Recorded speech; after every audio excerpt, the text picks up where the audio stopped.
Qimmatli ko'rurmanlar, bugun 11 ayning 12 kuni akşam Çexiyaning poytaxti Praga shahrining boshlig'i 7 navbatlik Dunyo Uyg'ur qurultayi bilan bu qurultay arifasida ochilgan Uyg'urlarning haqlari va javobgarligini surishtirish mavzuliq yig'inga qatnashish uchun kelganlarning sharafiga ziyofat berdi. Praga shaharlik hukumat sarayida bergan ziyofatda oldi bilan shaharning boshlig'i Zidinik Hizip efendi "Hoş geldiniz" nutqi so'zladi. Arqadan Dunyo Uyg'ur qurultayi raisi Dolqin Isa efendi so'z qilib, shahar boshlig'iga va Chexiya parlamentiga, hukumatiga Uyg'urlarning bu yerda qurultay etishi uchun sahibxonlik qilganligiga rahmat aytdi.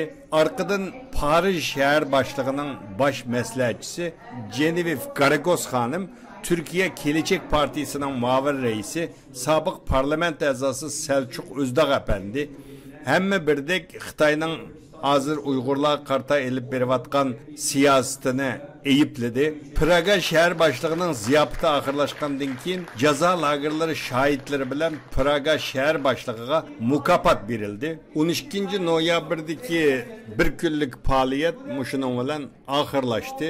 Bu ata yana biz naq maydondan anglatishga davom qilamiz.